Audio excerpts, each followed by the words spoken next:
자, 6월 15일 수요일 오늘의 뉴스 시작합니다. 저는 장도수 PD. 저는 윤 PD입니다. 비가 오니까 좀 처진다. 처진 건 당신입니다. 야, 씨. 첫 번째 뉴스, 김건희 여사 동행 여성 무속인 논란. 두 번째 뉴스, OTT 쪼개 팔기 논란.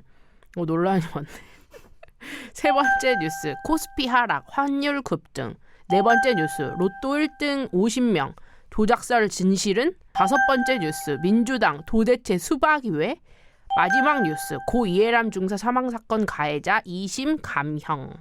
오늘 6개야? 응. 가보자고. 쉿, 똑똑해 보이고 싶다.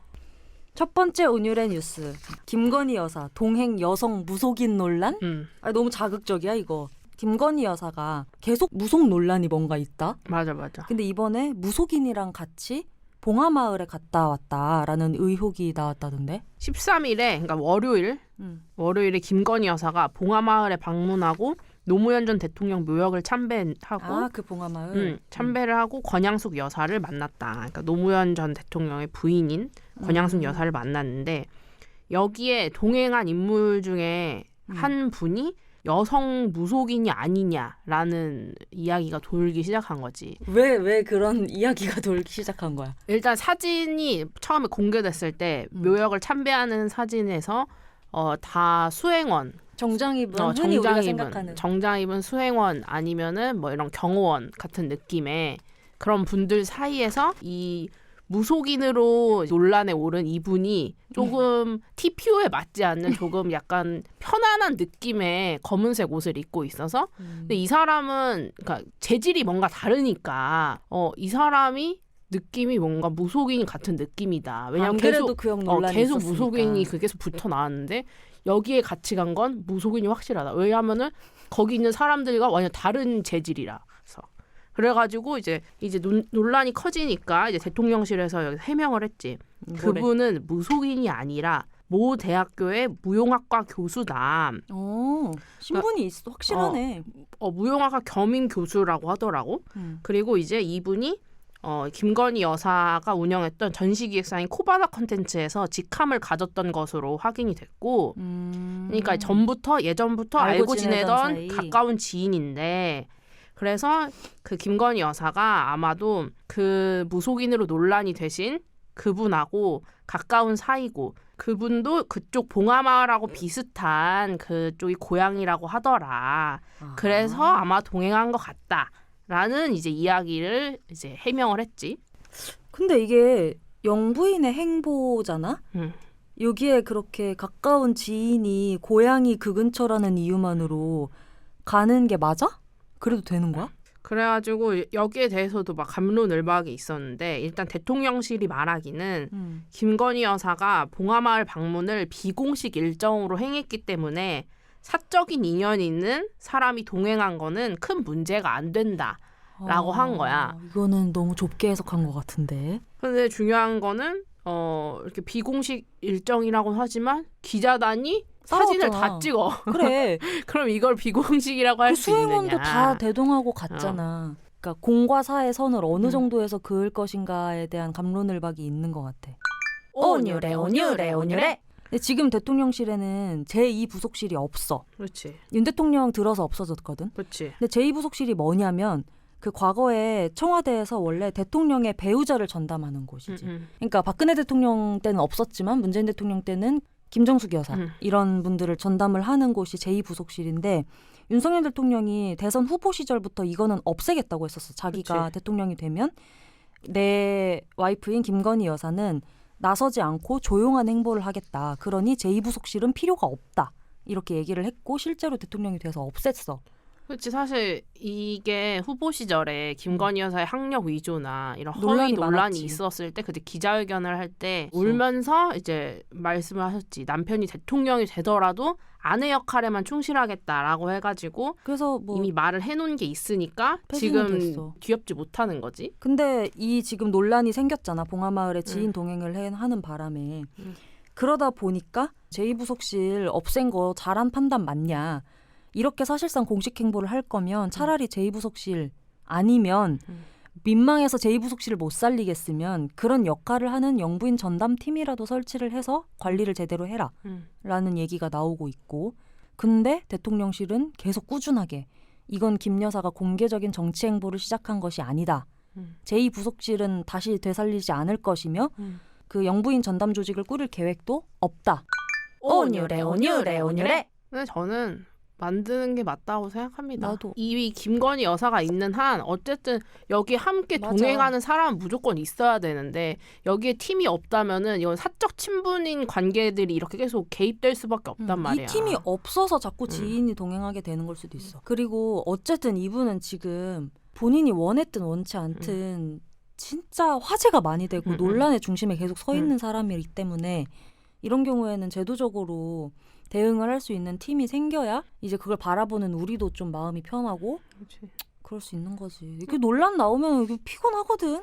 쉿, 똑똑해 보이고 싶다. 두 번째 오늘의 뉴스. OTT 쪼개 팔기 논란입니다요. OTT가 뭔가? OTT? 오버 더 탑인가? 그러지 않나? 온유래 온유래 온유래. 그 우리가 흔히 생각하는 넷플릭스 왓챠, 티빙, 웨이브, 뭐 웨이브 이딴 뭐 것들. 이런 거. 이게 몇 개 구독하냐? 2개. 진짜 별로 안 하네? 그러니까 이런 거 하면은 원래 처음에는 이 아이디 공유가 다 됐었지. 됐었잖아. 근데 이제 지금 와가지고는 함께 공유할 사람들을 찾기가 너무 어려워진 거지, 주변 내에서는. 왜냐면 이미 다 그 사람들은 파티원이 다 있으니까. 아니 그러니까 이게 OTT가 막 방금 윤 PD가 얘기한 것처럼 여러 명이서 계정 합해가지고 공유하잖아. 이게 너무 비싸니까. 맞아. 근데 이거를 이제 OTT 월 구독권을 하루치로 쪼개서 파는 사이트가 생긴 거야. 그것이 바로 페이센스라는 것이다. 파티원 모집은 이 월 구독료를 한 서너 명이 같이 내는 거라면 이거는 내가 한 달치를 구입하는 게 아니라 하루. 일 단위로 응. 쪼개서 구매를 할 수 있는 사이트가 생겼어. 페이센스라는 응. 사이트인데 이 OTT 업계에 따르면 페이센스라는 신생업체가 지난달 말부터 이 OTT 6개의 1일 이용권을 하나에 400원, 600원씩이야. 그러니까 하루에 400원에서 600원. 그러니까 내가 오늘 안에 다 정주행할 자신이 있으면 그냥 400원만 내고 하루치 이용권을 산 맞아. 다음에 쭉 달리면 되는 거지. 맞아. 근데 이게 어떤 시스템이냐. 페이센스가 최대 4명까지 동시 접속이 허용된 해당 OTT의 프리미엄 월 구독권을 미리 사. 그러니까 넷플릭스를 4명 공유할 수 있는 걸 사는 겁니다. 그러니까 이 페이센스라는 업체가 사서 이 1일권을 신청한 사람들한테 아이디를 하루만 빌려주는 거지. 근데 약간 너무 구멍가게 같지 않냐? 400원에서 600원을 주면 내가 너한테 이 아이디를 하루 빌려주는. 그 다음날 되면 내가 비밀번호 바꿔버리는 거지. 그렇지. 그렇게 그러니까, 하면 한 달 동안 아이디 하나를 사서 3만 원에서 5만 원 정도의 이윤을 남길 수 있다고 하더라고. 좀 내가 봤을 땐 좀 짜치는 영업 방식이기는 한데. 아 근데 나는 재밌을 것 같은데? 머리 좋은 거 아닌가? 창조경제잖아. 아니 이게 또 대규모가 되면.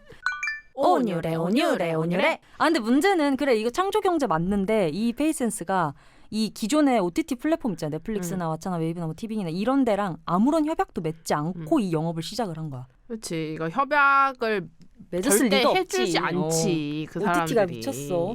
그래서 이제 이 웨이브, 티빙, 왓챠 이 우리나라 국내 토종 OTT 3사는 10일에 사이트 운영업체에 판매 중단을 요구하는 내용 증명을 보내. 그러니까 법적으로 대응을 시작을 한 거지.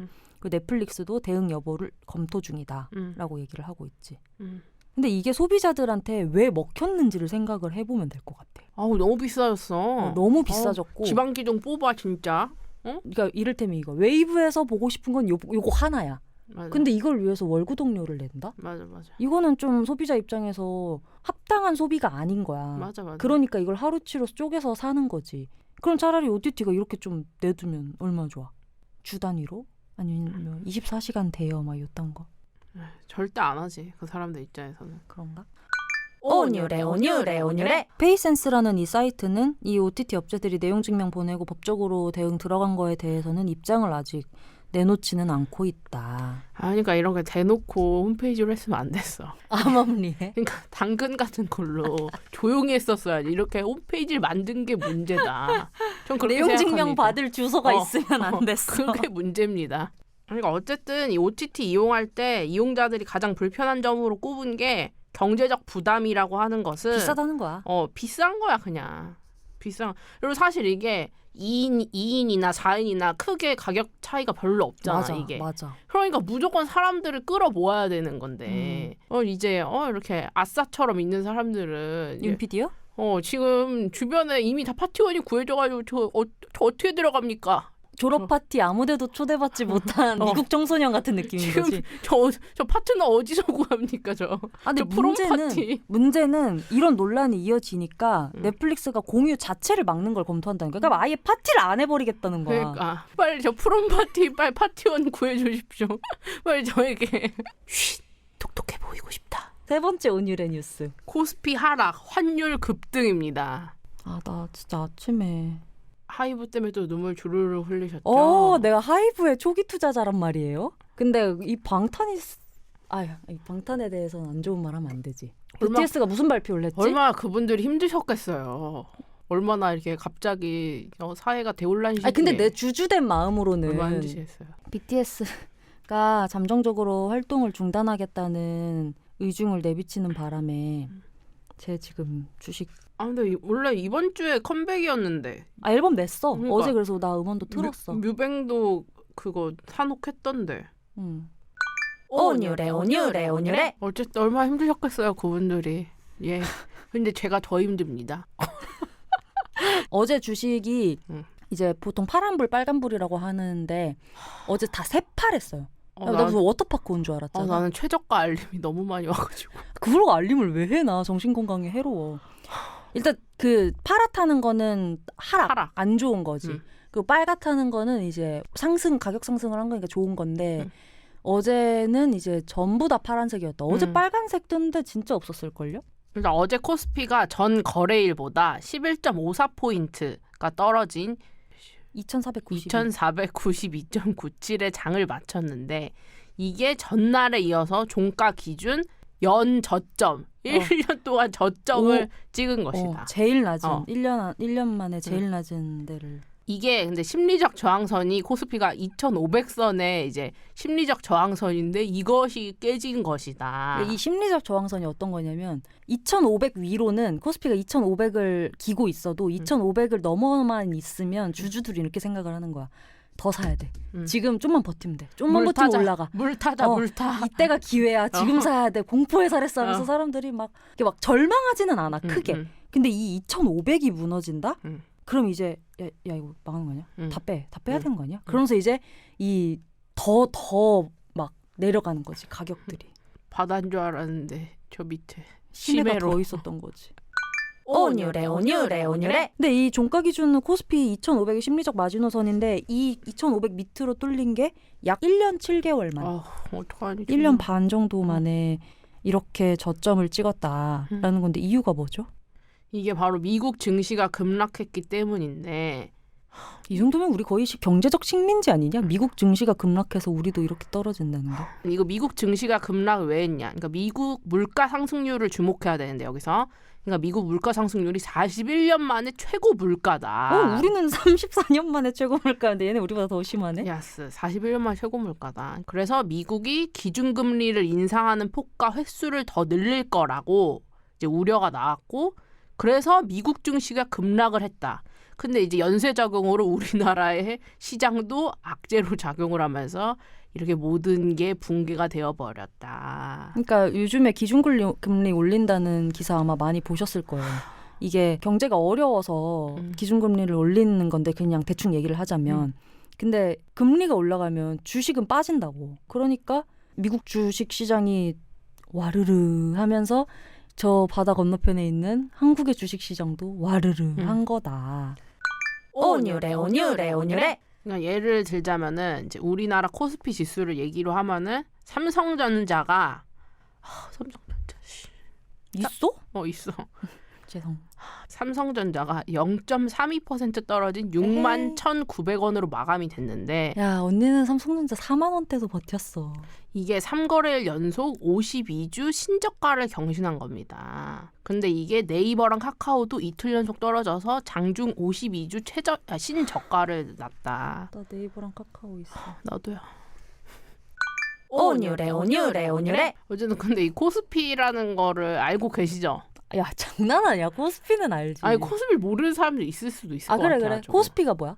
그래서 제가 정리해봤습니다. 코스피라는 것은 야 자기가 준비해온 거는 질문하면 저러고 준비 안 해온 건 내가 질문하면 그런 거 모르는 사람이 어딨어. 넘어가 막 이러잖아. 기분 나빠서 안 하겠습니다. 아니야. 해줘 뭔데. 예. 코스피 지수란 이렇게 선배가 살기 힘들어. 코스피란 한국 종합주가 지수라는 것인데 그러니까 이제 한국 종합주가 지수 이 코스피는 기업의 주식을 거래할 수 있는 이 유통시장을 증권거래소라고 하는데요. 증권거래소. 이 증권거래소에서 거래할 수 있는 주식이 있는 기업을 상장된 기업이라고 해요. 그러니까 상장되면은 막 주식 막 개 오르는 거 아시죠? 막. 그러니까 시장에 내놓는 걸 상장시킨다고 하는 거지. 근데 이제 이 증권 시장에서 상장된 기업들의 주식 가격을 종합적으로 표시를 한 수치가 바로 코스피다. 아셨죠? 그러니까 상장된 기업들의 주식 가격을 종합적으로 합쳐져서 나오는 것이 코스피다. 그러니까 코스피 지수가 3%가 성장했다고 생각하면은 우리가 막 지금 여기 시장에 있는 뭐 삼성, 카카오, 네이버 이런 다 합쳐서 있는 모든 기업들의 주가가 평균 3%가 오르는 3% 것이다. 포인트 올랐다. 그러니까 이거를 코스피를 통해서 주식 시장의 흐름을 이해할 수 있다. 그러니까 코스피가 올라가면 이제 그 기업들의 가치, 주가, 시가총액 이런 것들이 올라가는 거고 빠지면 이 상장된 기업들의 주가, 시가총액, 기업 가치들이 빠지는 거다라고 생각을 하면 되겠지. 그럼 지금 코스피가 저점을 찍었다는 말은 우리나라 기업, 이 상장된 기업들, 이 대표 기업들의 기업 가치, 주가, 시가총액이 전부 저점을 찍었다라는 것으로 이해를 해도 된다는 거지. 예, 매일 떨어지고 있어요. 온유래 온유래 온유래. 근데 아마 더 떨어질 거라고들 얘기를 해. 왜냐면 지금 환율이 연중 최고치라고 합니다. 이 코스피 지수가 저점을 찍었다는 것과 같이 기억을 해두면 좋아. 환율이 지금 연중 최고치다. 이 말은 원달러 환율이 옛날에 뭐 1달러가 뭐 싸게 빠지면은 900원 때까지도 900원대 언제냐. 그랬는데 지금은 1달러에 1292원. 근데 환율을 오르는 거를 사실 우리가 지금 미국 여행 갈 것도 아닌데 뭐 나 미국 주식 살 건도 아닌데 이거 왜 우리하고 무슨 상관인데 이럴 수 있는데 이게 결국 환율이 이 글로벌 경제 시대 아닙니까? 우리나라 물가에도 영향을 미치는 거야. 일단 대표적으로는 우리나라가 곡물을 수입을 엄청나게 많이 해. 근데 곡물을 돈 주고 어디서 사와야 돼? 달러 주고 사와야 돼. 근데 달러가 비싸면 곡물을 사는데 옛날보다 돈이 더 드는 거야. 그렇지. 근데 이 곡물을 안 사올 순 없어. 그렇지. 왜냐면 한우를 키워야 되거든. 한우를 키우는 비용 중에 반절이 사료값이래. 그러면은 이 한우 키우는데 비용이 더 많이 드니까 이 한우 고기값도 올라가고 그러면 누가 이 고기값을 물어? 바로 나다. 그렇다. 이 불쌍한 내가. 온유래 온유래 온유래. 그러니까 아무튼 제가 대표적으로 이제 한우 얘기를 한 건데 이런 식으로 곡물 가격이 올라가는 바람에 우리나라 이제 식자재 가격도 다 올라가고 있다. 그러니까 이 코스피는 내려가고 환율은 올라가고 하면 우리는 진짜 설 곳이 없어지잖아. 이제 서민 경제가 너무 어려워지니까 어제 정부 경제당국이 긴급회의를 하기도 했다. 뭐라고 했지? 추경호 경제부총리 겸 기획재정부 장관이 복합 위기가 시작되었다. 이 싸움은 1, 2개월에 끝나지 않을 것이라고 전망했다. 지난번 회차에는 뭔 종합 위기 뭐 이런 얘기 하지 않았냐? 이번엔 또 복합 위기야. 어쨌든 완전 개 위기라는 것이다. 쉿, 똑똑해 보이고 싶다. 그래가지고 로또 해야 돼 로또. 그래가지고 내가 로또를 하려고 했지. 하지만 로또 지난주에 그 돈 개 많이 받았잖아. 언제야? 지난주 아니라 2주 전. 2주 전에. 그 얘기 듣고 이제 로또 산 사람들 많을 거야. 네. 그래서 지난주에 로또 1등이 50명이 당첨이 됐는데 역대급으로 역대 가장 많은 당첨자가 나왔지. 그래가지고 이게 조작이 아니냐 막 이렇게 막 말이 나온 거야. 그래가지고 기재부까지 나서서 해명을 했는데 일단 2002년 12월 로또가 시작한 이후로 가장 많은 사람들이 당첨이 됐고 1등으로. 1등 당첨액은 4억 3,856만 5천 원. 대충 4억 3천. 근데 이게 그 1등이 가져갈 수 있는 돈이 정해져 있기 때문에 당첨자가 많으면 쪼개놔야지. 더 쪼개 먹어야 되기 때문에 조금 받게 되고 그치. 당첨자가 만약에 나 혼자야. 그렇지. 그럼 이 전체 할당된 뭐 한 200억 뭐 150억 이런 걸 내가 다 가져갈 수 있는 그런 시스템이에요. 그렇지. 2주 전에는 그래서 당첨자가 2명이었는데 당첨금이 123억 6천 174만 5천 원 이렇게 비교가 되는 거지. 그러면은 2주 전에 내가 당첨됐으면 123억이고 지난주에 됐으면 4억인 거니까 사람들이 좀 빡칠 수도 있겠는데. 어쨌든 된 것이 중요합니다. 근데 어쨌든 일정이 완전 많으니까 이제 이게 추천 번호 조작된 게 아니냐 막 이렇게 막 사람들이 막 말이 나온 거지. 그래서 이제 기재부가 나서서 해명을 했는데 조작은 없습니다. 근데 보니까 이게 이번에 50명 된 사람들의 번호가 최근에 1등으로 많이 나온 번호들 있지. 그 조합인 거예요. 그러니까 이제 거기에서 한 사람들이 이제 또 많이 됐을 확률이 높지. 근데 갑자기 그거 궁금한데 내가 아까 1등 당첨자가 한 명이면 다 가져가는 거예요 이랬잖아. 그래서 실제로 한 명이었을 때가 있는데 있어? 그건 바로 20여 년 전으로 가야 됩니다. 2003년 4월 12일 제19회 로또 회차에서 407억 원을 대박. 혼자 가져간 사람이 있다. 아 이렇게 1억 천금을 노리는 게 옳지 않지만 또 이걸 노릴 수밖에 없는 또 마음이 있지 않겠어? 너무 살기 힘들잖아. 다 비싸지고 월급 빼고 다 오르고 주식도 다 빠지고. 돈 많이 버십시오. 많이 봅시다. 건행뿐만 아니라 부자 됩시다. 건행 부자. 쉿, 똑똑해 보이고 싶다. 5번째 오늘의 뉴스. 민주당. 도대체 수박이 왜? 수박이 박수. 다시 합창합시다. 눈을 의심했다. 수박이 논란이 요즘. 수박이 왜 나온 것이냐. 일단 민주당이 선거에서 연속으로 져서 개파 갈등이 심각하다고 지난번에 이야기를 해드렸죠. 그 없는 집에서 싸움 난 거 얘기했죠. 근데 이제 여기서 수박 논란이 나오는데 일단 수박이란 뜻이 무엇이냐. 여러분이 생각하는 그 수박 맞아. 민주당 당내 친명, 그러니까 이재명하고 친한 이제 개파들, 그러니까 친명 성향의 강성 지지층이 비명, 그러니까 이재명하고 안 친한 사람들, 비명계 의원들을 공격할 때 쓰는 일종의 은어로 겉과 속이 다르다는 뜻으로 수박이란 걸 쓰는 것이다. 그러니까 이재명 측 사람들이 수박이라는 말을 쓰는 거지. 그리고 이재명을 안 친한 사람들은 수박이라는 오명을 뒤집어 쓴 거고. 그러니까 뭐 예를 들면은 가장 큰 대척점에 있는 이낙연 비명계 대표 주자. 이낙연은 수박이라고 사람들이 이제 친명 쪽에서 부르는 거지. 아 그러면은 수박이라고 불리는 사람들은 좀 문재인 전 대통령 파들이 많겠네. 이제 아무래도 이제 친문이 좀 더 많겠지 거기에서는. 어쨌든 이낙연계 친문으로 분류되는 윤영찬 민주당 의원이라는 사람이 일단 이제 이분이 이야기를 했는데 이제 이재명 의원의 강성 지지층이 팩스 폭탄을 쏘고 있다. 누구한테? 이 윤영찬 민주당 의원한테? 그러니까 이런 수박이란 사람들에게 비명계 의원들한테 팩스 폭탄을 날리는 거야. 그러니까 의원실 복합기로 팩스를 계속 보내. 쉬지 않고 그냥 보내는구나. 그러니까 내용은 뭐 수박들 다 죽어라. 이낙연과 수박들 민주당에서 나가라. 이런 팩스들이 계속 쏟아지는 거야. 팩스는 번호만 하면 사실 보내면 내가 끝이니까. 거부할 수가 없잖아. 그러니까 이거를 팩스를 계속 보내니까 의원식 복합기가 고장이 나서 문서 출력을 못할 정도다라고 이제 이야기를 하는 끔찍하다, 거야. 이거. 그러니까 이게 보니까 원래 문자 폭탄이 엄청 말이 많았잖아. 근데 이게 팩스는 원래 국민의힘이나 이쪽이 좀 더 많았다고 하더라. 팩스 폭탄은. 왜냐면은 국민의힘 지지층들이 좀 더 나이대가 좀 더 높아서 문자보다 팩스가 편하다고 해서 팩스 폭탄을 엄청 보내는데. 아니 요즘 애들은 팩스 모를걸? 왜냐면 나도 팩스 붙여본 적 별로 없거든. 맞아. 있어? 한 번. 그러니까 이거를 보낸다는 건 지금 약간 연배가 나온다는 것 같기도 한데. 온유래. 이게 지난 주말에 수박을 놓고 친명이랑 비명이 이제 맞짱을 뜬 건데 비명계로 할 수 있는 정세균. 여기도 비명계구나. 정세균계를 SK계라고 한다. 세균 SK계라고 하는데 이제 여기에서 삼선 중진인 이원욱 의원이 페이스북에 수박이 정말 맛있네요. 함께하고 계신 분들이 여름엔 역시 수박이 최고라고 하십니다. 라고 하면서 수박 사진을 2장 올린 거야. 정세균계는 비명계잖아. 그지? 비명계 사람이 수박 정말 맛있네요 라고 하고 올린 거야? 그지?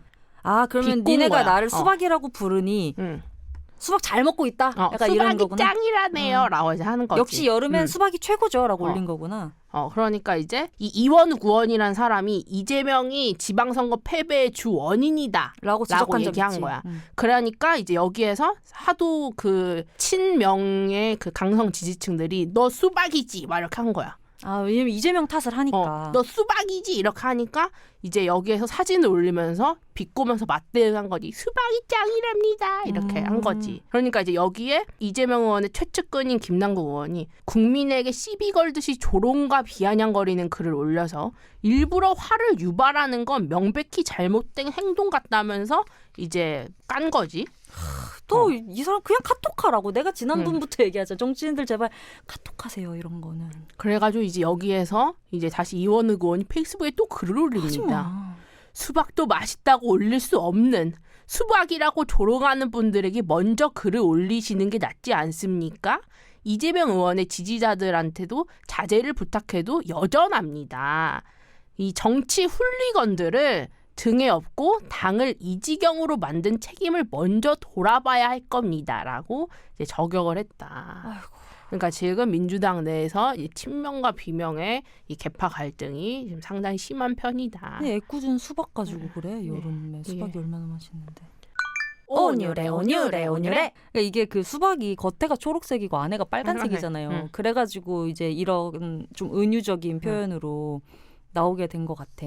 그러면은 이제 수박 말고 또 뭘 쓸 수 있어요?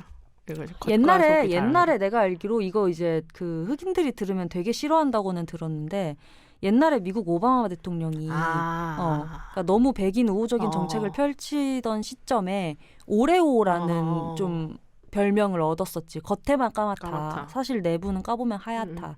좀 이런 식의 비유적인 표현들이 없었던 건 아닌 것 같아. 정치인들을 두고. 근데 이제 이 수박이라는 거는 이 민주당 안에서도 또 계파 갈등이 또 벌어져서 그 안에서 갈라치기를 하는 거니까 일반 국민들 입장에서는 좀 피곤하다. 뭐 자꾸 싸우기만 하냐. 약간 이런 느낌인 거지. 지금 졌는데 정신 못 차리지. 약간 이런 느낌이야 나는. 그냥 저는 이게 그 젖잘싸라고 흔히들 이야기하잖아. 이 민주당 이제 이재명 의원이 이제 대선에 나갔을 때부터 젖잘싸라고 했잖아데 지선 때는 젖잘싸 얘기 안 나왔잖아. 근데 젖잘싸를 전 내부에서 하는 게 문제인 것 같다. 그러니까 이 오히려 지지층들은 젖잘싸 이렇게 이 밖에 있는 사람들은 할 수 있는데 그 내부에서 젖잘싸 이렇게 하는 거는 정신승리 같은 그러니까 안으로 이제 쇄신할 수 없는 이제 그래. 동력이 안 생기는 거지. 내가 젖잘싸니까. 스포츠 좋아하잖아. 근데 스포츠에서 나온 말이잖아. 졌지만 잘 싸웠다라는 게. 근데 젖잘싸를 팬이해줘야지. 만약에 그 감독이나 맞아. 에이스 선수가 저희는 오늘 졌지만 솔직히 잘 싸웠습니다. 이러면 팬들 다 돌아선다고. 지금 어떤 발언을 해야 되고 대외적으로 어떤 이미지가 나와야 되는지를 좀 잘 생각을 해보시길 바라며. 어쨌든 수박은 맛있다. 쉿, 똑똑해 보이고 싶다. 자, 마지막 뉴스. 예. 고 이해람 중사 사망사건 가해자 2심 감형. 아이고 정말. 이게 사실 저희가 지난번에 녹음을 다 했다가 안 내보냈잖아. 그땐 결과가 안 나와가지고 그냥 결과 나오면 한 번에 하자. 그때 다시 하자라고 얘기를 했는데 그 고 이해람 중사 사망사건 기억하지? 그 가해자에 대한 2심 판결이 나왔어요. 그러니까 지금 벌써 2심까지 왔어. 우리가 신경을 많이 못 쓰고 있던 차에. 근데 1심보다 감형이 됐어. 이 사건을 기억하는 사람들한테서는 분노를 일으키게 하고 있는데 일단 고 이해람 중사 사망 사건이 무슨 사건이었는지 기억 저편에 있는 거를 꺼내 보도록 하겠습니다. 일단 고 이해람 중사가 누구냐? 공군의 제20전투 비행단 소속이던 부사관이죠. 고 이해람 중사가 지난해 3월 2일, 그러니까 작년 3월 2일에 저녁 자리에서 선임인 장중사로부터 성추행을 당했어. 당한 뒤에 피해를 호소하다가 동료, 상관의 회유 압박 등에 시달린 끝에 그 2달 뒤 5월 21일에 극단적 선택을 하고 말았습니다. 그 당시에 수사를 맡았던 쪽에서 제대로 수사하지 않았다라는 의혹이 있었기 때문에 지난주에 특검팀이 시작이 됐어. 그래서 이제 제대로 이거를 파헤치겠다. 이 사건의 실체도 파헤치고 이 사건 직후에 왜 군대 내에서 이거를 명확하게 가해자 심판을 하지 않았었는지 그리고 왜 2차 가해가 그렇게 많았었는지에 대해서도 총체적으로 수사를 하겠다라고 하면서 지난주에 특검이 출범을 했어요. 하지만 그거는 고 이해람 중사가 사망한 지 382일 만에 시작된 아주 늦은 특검이었다. 아주 늦은 특검 수사였죠. 그래서 지난주에 특검이 출범하던 당시에 근데 이렇게 성폭행 사건 같은 경우는 그 당 직후에 사건 직후에 바로 증거 수집하고 증언 수집하는 게 제일 중요한데 지금 382일 만에 특검 수사 시작은 시작한 건 당연히 안 한 것보단 낫지만 너무 수사의 난항이 예상된다. 너무 늦었다라는 말이 많았어.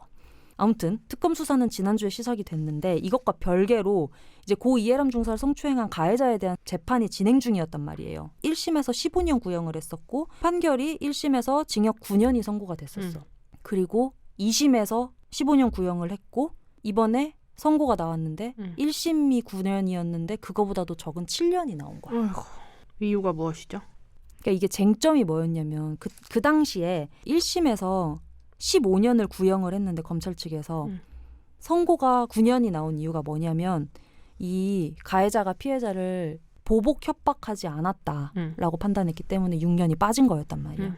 보복 협박이라는 거는 가해자가 피해자를 협박했냐 말하지 말아라 내지는 뭐 이런 식의 보복 협박을 했느냐 아니면 내가 보복하겠다 이런 식의 협박을 했느냐가 인정이 되지 않은 거지. 근데 유족 측의 입장은 좀 달랐어. 그 당시부터. 일단 유족에 따르면은 이 장모 중사라는 이 가해자인 사람이 고 이해람 중사한테 새벽에 문자를 보내면서 신고하면 죽어버리겠다라고 하는 듯 이렇게 고 이해람 중사를 압박하는 문자를 보냈었다. 이게 명백한 증거가 있는데 그 당시에 1심 재판부에서 이거를 보복협박 혐의로 보지 않은 거지. 그래서 이제 6년이 빠졌는데 그래서 2심에는 이거를 보복협박 혐의로 보느냐 보면은 1심보다 나은 판결이 나올 수 있고 아니면 뭐 그냥 그런 판결이 나올 수 있다라고 생각을 했었는데 이번 2심 법원에서는 이렇게 얘기를 해요.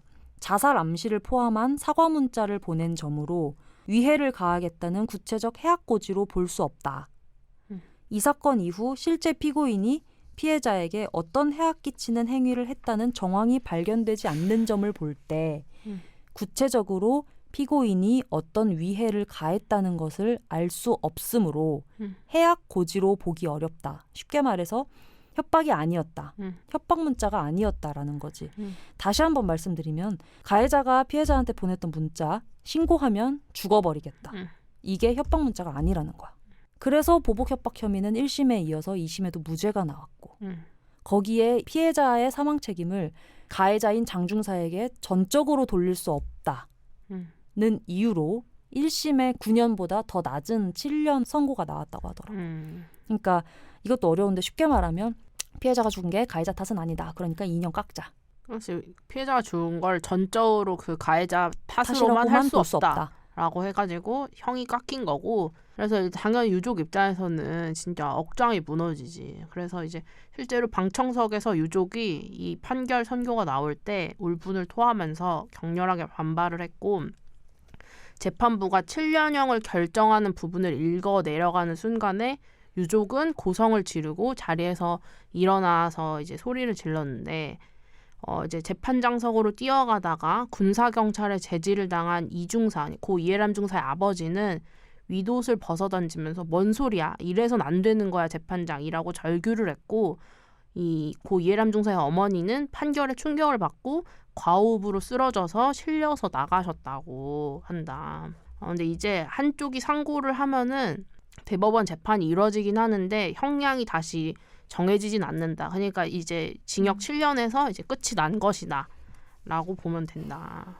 이게 사실 뭐 윤 PD 생각은 어땠을지 모르는데 지난주에 이 사건 특검 출범했을 때 이 뉴스 녹음을 해놓고 다음 주에 2심 선고 나오니까 다음 주에 하자라고 내가 얘기를 했던 이유는 사실 1심에 9년 나왔던 것보다 2심에는 난 좀 더 나올 줄 알았어. 군대라는 게 사실 엄청 폐쇄적이고 굉장히 수직적인 문화가 있어서 이렇게 이런 특히나 성범죄 관련해서는 조금 더 여성들이 너무나도 많은 피해를 입는 환경인데 지금 역시 이번에도 군사법원에서 이게 다 진행이 됐는데 이제 마지막 고등군사법원은 일단 다음 달에 폐지가 되고 이제 이 역할은 서울 고등법원에서 이제 진행이 된다. 그러니까 민간법원이 재판을 1심부터 하게 된다라는 얘기인데 여태까지 군사법원, 군사법제도 여기서는 가해자 감싸기 논란이 항상 있어 왔어요. 왜냐하면 모든 성폭력 사건이 그렇지는 않을 수도 있겠으나 저는 그렇게 생각하는데 모든 성폭력 사건은 권력 문제고 가해자가 권력을 갖고 있는 경우가 많고 특히나 아까 윤 PD가 얘기한 것처럼 이 수직적인 권력 구조가 명확하게 드러나는 데기 때문에 가해자가 더 직급이 높다고. 그렇기 때문에 가해자 감싸기 논란이 항상 있을 수밖에 없었고. 그래서 이게 군사 재판을 떠나서 민간 법원이 재판하게 된 거는 너무 반가워할 일이긴 하지만 이 사건을 제대로 해결을 하지 않으면 안 되지 않냐. 사실 이거 군대에 이제 군사 법원 이 제도를 악용한 사람이 또 한 명 있잖아요. 승리잖아요. 승리. 승리가 바로 군대로 튀어간 거 아닙니까? 그래서 그 징역 기간을 복무 기간으로 인정받고 그러니까요. 오랫동안. 그러니까 온유래 온유래 온유래. 그렇게 법을 악용하는 사람들이 없어지려면은 법을 제대로 만들어야겠죠. 그 일하라고 국회가 있는 거 아니야.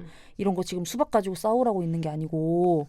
지금 법사위원장 누가 할지 그런 것보다 법을 똑바로 만드십시오. 진짜 피눈물 납니다. 지금 길을 잃어가지고요. 여기까지 하겠습니다. 이상입니다. 안녕. 우리 다음 주 월요일에 없고 네. 한번 쉬고 그다음 목요일에 오겠습니다. 네. 안녕. 안녕.